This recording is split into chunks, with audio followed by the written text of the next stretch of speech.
बिस्मिल्लाहिर्रहमानिर्रहीम। रूबरू web channel के प्रोग्राम अदब इत्तफाल में बच्चों के अदब की चंद नई किताबों के साथ नवीद मिर्ज़ा हाज़िर खिदमत है।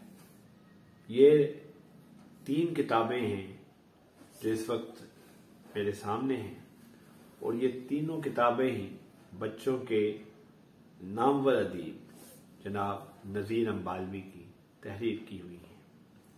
इसमें जो पहली किताब है उसका नाम है नेकी नगर बदीपुरा।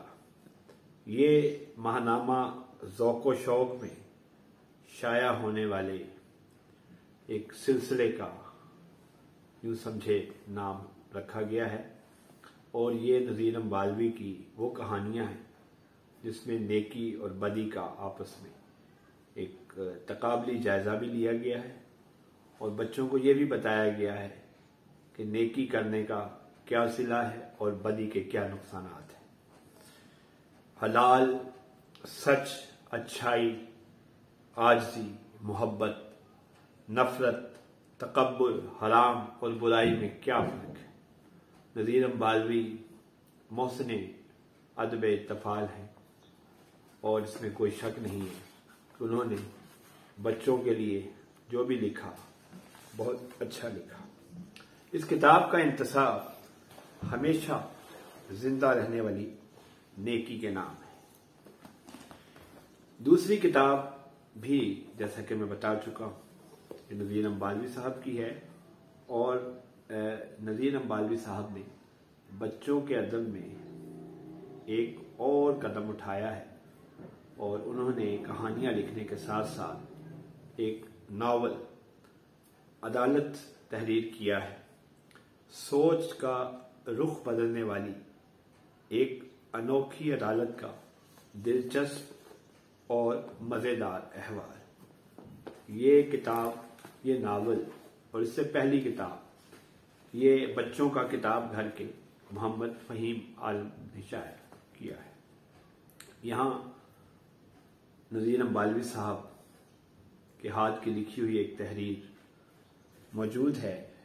सच्चाई एक ऐसा फूल है जिसकी खुशबू कभी खत्म नहीं होती। और बच्चों से ये कहता हूँ कि ये नावल आप ज़रूर पढ़ें और ये नावल हाल ही में शाया हुआ है जनवरी 2022 में। इस सिलसिले की एक तीसरी किताब जो है वो भी नज़ीर अम्बालवी साहब का नावल ही है। बाहिम्मत बच्चों और बच्चियों के लिए नावल रोशनी। ये मुलाहिजा करें और इस बात में तो कोई शक नहीं है कि नज़ीर अम्बालवी साहब की तहरीरें बड़े ज़ौक़ और शौक़ से पढ़ी जाती हैं। उन्हें ना सिर्फ बच्चे पढ़ते हैं बल्कि बड़े भी शौक़ से पढ़ते हैं। और ये है कि नज़ीर अम्बालवी साहब की किताबों की तादाद अब तकरीबन 60 से भी ज़्यादा तजावज़ कर गई है और उनका कमाल ये है कि वो जिस मौजू पर भी कलम उठाते हैं वो उस मौजू के साथ पूरा इंसाफ करते हैं। तो ये नावल रोशनी भी बच्चे पढ़ें, यकीनन आपको ये पसंद आएगा। इसके साथ ही हमारा ये प्रोग्राम अदब इत्तफाल जिसमें हमने नज़ीर अम्बालवी साहब की किताबों का तारुफ पेश किया अपने इख्तिताम को पहुंचा। अगर आपने भी बच्चों के लिए कोई किताब लिखी है और चाहते हैं कि उस पर तबसरा हो तो हमसे राब्ता करें। बहुत शुक्रिया। चैनल को सब्सक्राइब करें और हमारे साथ जुड़े रहें। बहुत शुक्रिया। खुदा।